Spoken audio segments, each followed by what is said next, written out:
Hi, hey Russ here. Welcome back to the shop. Well, I finally did it. George Fouriezos, I think it's how you pronounce it. Sorry, George, I'm still trying to figure it out. I'll leave a link to the video that I'm referring to here, but he put out what he called a challenge. And that was to make a better mousetrap. Well, actually not a mousetrap. It was to make a better wall hanger for his bookshelf. He has his little mini bookshelf, and yes, if you go watch his video, and it's worth your while to do it, and you'll understand the challenge then. But he talks about, in his, about it being a little overcomplicated for how he's hanging it on the wall. Yeah, George, I think it was. So let me show you what a sophisticated design looks like here, just so you know. What I did is I have mine mounted here. This is my shelf. Yes, it's not as pretty as yours, but hey, it works. And so if you look at it, yes, it is crooked. I didn't get it put on there very well. Anyway, but for me to fix this problem is really no problem at all, because of the way I designed it. The way I designed it is I have these two pieces here that I mount on the wall, and on the back of my shelf, I just put a dado in there. And this piece here that goes on the wall fits in there like a tenon, loosely. And I put a screw in the top, belted it over so that the wood itself doesn't interfere with this moving up and down. And then I put one screw in through here, and that screw is what screws this piece to the wall. And now your shelf, these two here line up, and you drop it on, and there you go. And because I missed the mark, I can actually fix that real quick and easy. I take it back off. Since I have two screws, I just look at where they're at. And I think that if you look, I got to raise this one to do the job. So we're just going to put this in here and screw it out.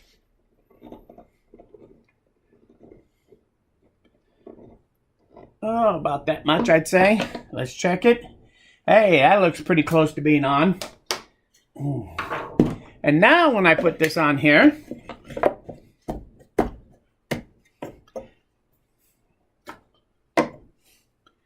it's nice and level.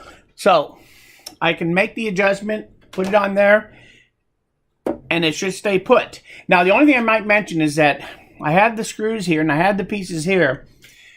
When you cut this dado here, at the top part here, I went in there with a chisel and I back beveled it upward, like on a French cleat setup. So that as the screw sets on there, if it tries to slide on the top of the screw, it'll want to slide in toward the wall because of the way the bevel goes. So you do want to make sure that you do that bevel real quick. It only takes a couple of minutes with a chisel to just notch that out underneath there. And that's enough to hold it. So then the first question you have, I know, is, will it hold any weight? Well, of course it will. If I take, that was a 2.5 pound weight. Oh, wait. And we'll put that on there for good measure, and that seems to still stay on there, not moving. I think that'll hold the weight. In fact, I know, George, let's put another 100 on there. So there, I put another 100 books on there. Guess what? It still holds the weight. How about that? The only thing I can't figure out, George, is why you need a bookshelf. So, anyway, so much for that. The other thing I want to mention about my sophisticated design here is putting it on the wall. In order to install this on the wall, what you want to do is mount the first one on the wall, take the second one and drop it in the slot on the opposite side of where that one is. Drop it in place. Kind of hold this bracket up in the channel all the way to the top. And then level this. And when you get it pretty close to level, mark it with that screw in there. Then, all you got to do is take a screwdriver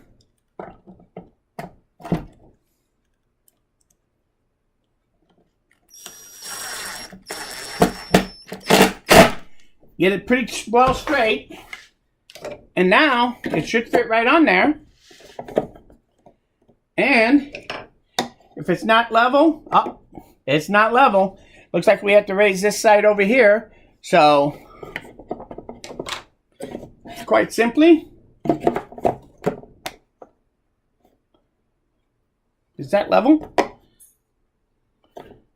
Not quite. We do need to raise this side up just a tiny bit. So let's go about a half a turn up.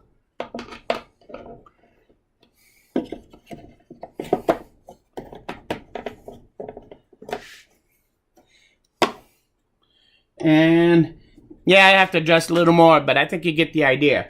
So you mount the first one, take the second one, and get it close to where you want it, mark it, and then you can screw it in place so that you get them pretty much where they need to be close, and then you can adjust the up and down with the screw.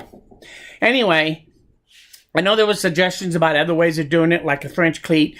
Yes, but I try to stick to what he was saying, and that is to make it for a shelf. And I just use tenon slots here, dado slots, instead of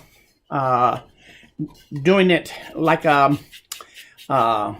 what do you call that, with the little hole in the tracking side. So, for picture hanging, instead of using that kind of setup. And this still works. And like I said, at this point, I can put it on either one and get it to level out and nothing flat. So, I hope this works. And like I said, mine holds up to 100 books. I don't know how many yours holds, George. But, hey, this was fun. I think you had a great idea about the challenge. Sorry it took me so long to do it, but I figured there was no hurry to come up with answers. I may even come up with another answer before I'm done. Totally different. This may not be sophisticated even for me. So anyway, I want to thank you, George, for this challenge. I hope you enjoyed my video that made because of that. And I hope this answers your challenge one of the ways. Obviously, there's tons of them. But anyway, it was fun. Thank you, George. Make sure you go watch his video so that you know what I'm talking about on this one. It'll make a lot more sense if you do. So, thanks for stopping by. I do appreciate it. If you have any comments or ideas about either his or mine, leave them in the comments. If you like this video, say so. Most importantly, though, come back again because I'm nowhere near done. So we'll talk to you later. See you, George.